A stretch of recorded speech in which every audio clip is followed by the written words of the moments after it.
핀테크와 행동재무 기말 과제로 시각장애인형 주식 플랫폼을 발표하게 된 3조의 김창규, 박세훈, 박재심, 이선동, 조준영입니다.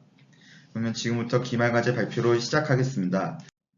먼저 발표 시작에 앞서 간단히 저희가 추구하는 BM에 대해 설명드리도록 하겠습니다. 저희는 먼저 주식 투자 등 금융 투자에 대한 소외 계층분들이 누가 있을까 고민을 해봤는데요. 타인의 말에 의한 자신의 직관적인 판단보다는 타인을 통한 주관적인 판단을 할 수밖에 없는 사람들을 금융 소외 계층이라고 생각하였습니다.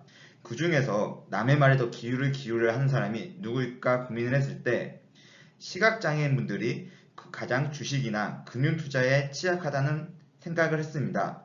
저희는 시각장애인들에 대한 금융 페인 포인트가 무엇이며 어떻게 행동재무로 접근해 볼 수가 있는지, 그리고 타겟시장, 파이낸셜 분석까지 순서대로 발표해 보도록 하겠습니다. 시각장애인 페인 포인트부터 보시겠습니다. 시각장애란 시각의 갖가지 기능장애를 총칭합니다. 시각의 분류는 시력, 시야, 광각, 색각, 굴절, 조절, 양안으로 나뉠 수 있습니다. 각각의 정의는 왼쪽의 표와 같습니다. 시각장애의 종류 역시 시각 분야의 장애에 따라 나뉠 수 있습니다. 선천적인 경우도 있으나 최근에는 질환, 재해, 사고 등에 따라 후천성으로 장애를 안게 되는 경우가 증가하고 있습니다. 주요 원인 질환으로는 백내장, 녹내장과 기저질환의 합병증인 고혈압성 망막증, 당뇨병성 망막증 등이 있습니다. 고령화에 따른 질환이라는 인식이 있었으나 최근에는 20대 등 젊은 사람에게도 나타나는 경우가 많아졌습니다. 오른쪽에는 증상을 간접 체험할 수 있는 사진들입니다. 혼탁한 시야, 좁아진 시야, 부분적인 시야 감소, 상이 여러 개로 보이는 현상 등을 나타냅니다. 얼마 전 교육 중인 안내견이 마트에서 출입을 거부당한 사건이 있었는데요. 아직 우리 사회 곳곳에는 시각장애인에 대한 배려가 부족합니다. 이러한 시각장애인이 겪는 불편은 제반시설 이용뿐 아니라 금융생활에서도 마찬가지인데요. 사례를 함께 보시겠습니다. 한 스마트폰 은행 어플에서는 로그인과 로그아웃 구별 정보를 아이콘의 색상으로만 나타냅니다. 색깔을 구분할 수 없다면 로그인이 되어 있는지 확인이 어려워 불편을 겪게 될 것입니다. 두 번째 사례에서는 종목과 숫자를 읽을 수 있으나 그 숫자가 어떤 것을 의미하는지 직관적으로 알기 어렵습니다. 보다 직관적인 정보 표기가 필요해 보입니다. 세 번째 사례에서는 시각장애인에게는 너무 복잡한 시스템을 확인할 수 있는데요. 공란이 몇 번째 자리인 건지 입력 서식인지조차 판단하기 어렵게 되어 있습니다. 그 이외에 보이스 오버를 사용하기 힘들고 음성 OTP 재발급에 상당한 시간이 소요되는 등 시각 정보를 대체할 수 있는 시스템이 미흡해 시각장애인이 편리하게 금융생활을 하는 게 사실상 불가능해 보입니다. 이런 불편함은 장애인이 금융사고의 위험에 더욱 노출되게 만드는데요. 최근 어플리케이션 등 비대면 금융생활의 비중이 확대되고 있지만 앞서 보신 것처럼 장애인은 이러한 시스템 사용에 제약이 있습니다. 비장애인에 비해 대면 활동이 많고 이는 자연스럽게 상대방에게 유리한 입장을 만듭니다. 장애로 인한 정보 비대칭을 악용해 보험 상품 가입 유도 등의 사례가 끊이지 않습니다. 그 다음에 시각장애인 페인 포인트로는 현재 정부는 디지털 뉴딜 정책 하에서 보면 장애인들의 정보 접근성 개선을 통한 사업 기회가 많다는 생각을 했습니다. 아래 도표는 2018년 디지털 정보격차 실태조사 관련 자료인데 장애인들의 PC 및 스마트기 보유의 비율이 높다는 걸 볼 수가 있습니다. 하지만 아직은 장애인들의 정보 접근성을 위한 인프라는 부족하다고 생각합니다. 저희는 이 페인 포인트를 통하여 장애인들의 디지털 포용을 추진한다면 디지털 활용을 통하여 삶의 개선이 기대될 뿐더러 사업 전제력은 무궁무진하다고 볼 수가 있습니다. 저희는 먼저 행동재무 관점에서 분석을 해보았습니다. 첫 번째는 웨더 이펙트입니다. 날씨 웹 등 기술 발달은 하였지만 시각장애인의 날씨 무드 공감 능력은 여전히 낮다고 생각합니다. 저희는 비즈니스 모델 도식에서 시각장애인을 위하여 날씨 민감도에 대한 쉽게 접근이 가능하다면 주식 투자에서 발생할 수 있는 리스크를 줄일 수 있을 것이라고 판단을 했습니다. 두 번째는 시각장애인은 금융투자에 대해 선행, 대체, 학습 기회가 초기에 접근하기가 부족하다고 생각합니다. 예를 들어 아래에 보시면 70대 노부인 투자 사례를 볼 수가 있습니다. 결국에는 이 70대 노부부는 오랜 경험을 통해 투자 성공을 통해 지혜를 배운 것을 볼 수가 있습니다. 저희는 이러한 초기 투자 실패 등을 근본적으로 차단할 수 있도록 도와주며 시각장애인들이 최소 투자 경험 갭 축소 효과를 기대할 수 있을 것입니다. 세 번째로는 무드와 센티멘트입니다. 앞서 말했듯이 시각장애인은 기업 분석이 어려우며 언론 및 SNS 정보에 의존할 수밖에 없는 상황이 생길 거라고 생각합니다. 이는 시각장애인이 감정적인 분위기로 결정하기 쉬우며 타인에 의존하여 결정하게 될 것입니다. 예를 들어 뉴스에서는 현재 경제가 악화되고 있고 소득이 불안정하다는 뉴스를 내보내게 되고, 또한 유튜브에서 방송하는 사람이 지금 어떤 종목을 사야 된다고 다급한 목소리를 말하고 또는 어떤 종목을 빨리 팔아야 된다는 목소리에 이런 목소리를 계속 듣게 된다면 시각장애인들은 그들에 의한 감정에 의존할 수밖에 없게 될 것입니다. 저희 비즈니스 모델은 AI 스피커를 활용하여 관심 종목 상황 및 분석 정보를 제공한다면 조금 더 시각장애인들이 감정적인 분위기에 휩쓸려 주식에 투자하는 리스크를 줄일 것이라고 생각합니다.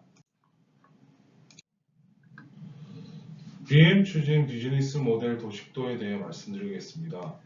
후천성 질환에 따른 시각장애인 비중은 46%이며 이 중 금융사기를 접한 비율은 전체의 54%입니다. 정보 접근성 부족으로 HTS 활용을 하지 못하므로 인적 네트워크 기반의 정보 취득이 대부분을 이루어 금융범죄에 취약한 실정입니다. 이에 저희는 AI 기반의 주식 투자 플랫폼을 사용하여 보다 안정적이고 효율적인 서비스를 제공하고자 합니다. AI 기반의 시각장애인양 주식 플랫폼은 행동재무 관점 유의미 정보기관 자기주도형 AI 주식 투자 서비스를 제공하며 크게 AI 활용 주식거래 편의성 제공을 통한 주식거래 접근성의 고도화 및 행동재무 컨설팅을 통한 투자 역량 강화로 나뉘어집니다. 이는 시각장애인의 주식거래 비용 절감 효과 및 금융범죄 위험도 절감, 그리고 일반인과의 투자 역량 격차 해소를 가져옵니다.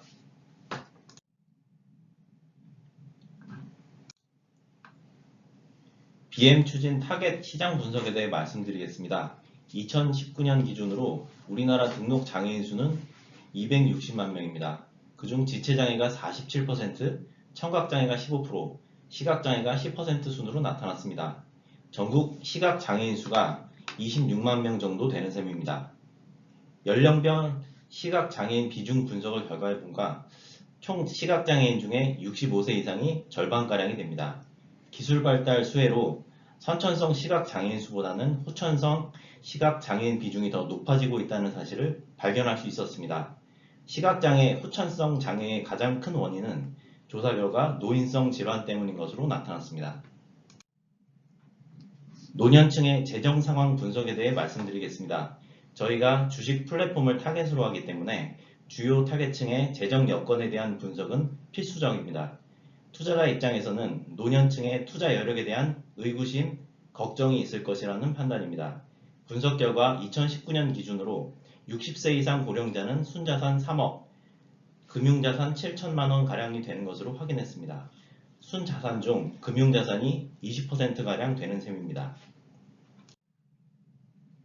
60세 이상 고령자들이 주식 투자를 얼마나 활발히 참여하고 있는지에 대한 분석입니다.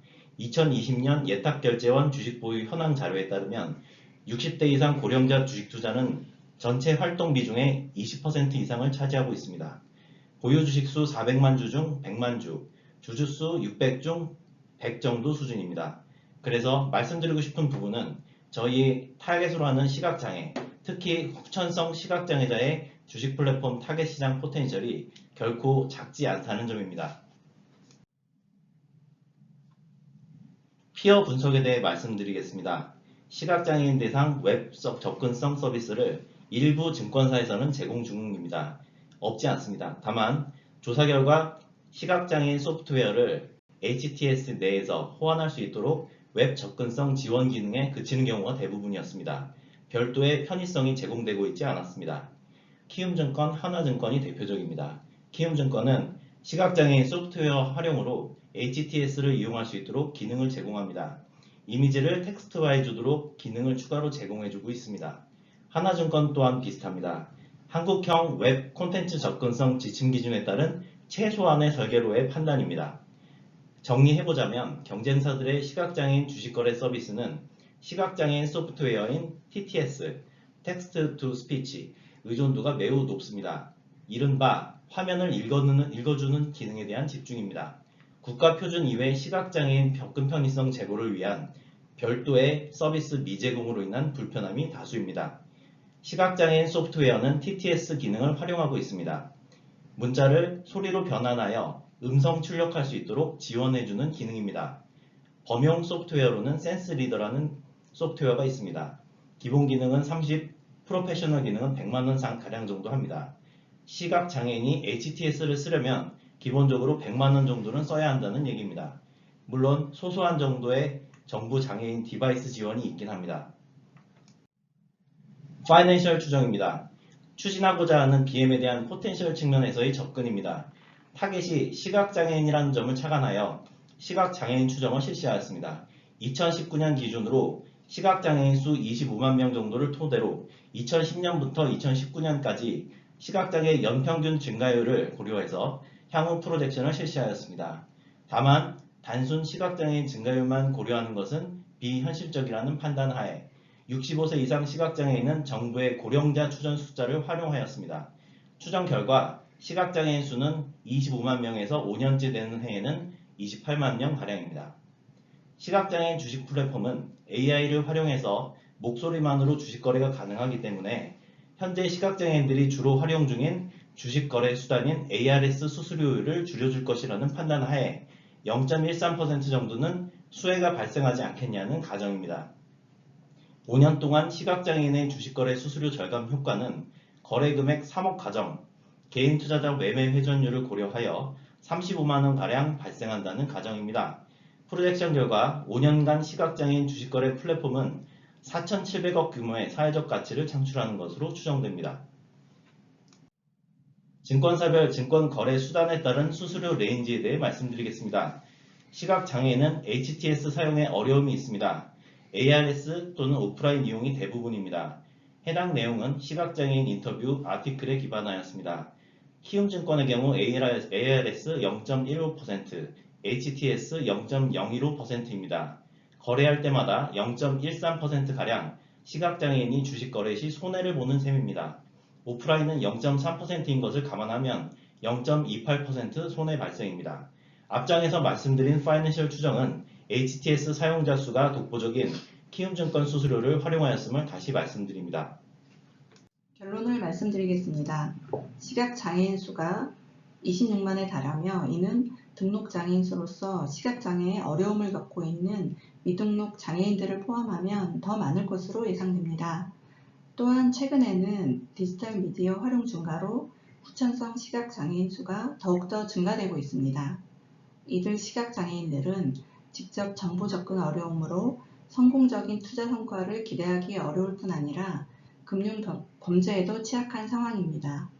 또한 최근 행동재무에 기반한 투자 기법들이 소개되고 있으며 이는 높은 투자 성공률로 귀결되기도 합니다. 그러나 시각장애인 교육 인프라 부족으로 이들에게는 교육 접근성 및 기회가 마지 부족한 상황입니다. 저희 조에서는 이 같은 시각장애인들의 페인포인트를 고려하여 핀테크 관점에서 시각장애인형 주식 투자 플랫폼을 구상해 보았습니다.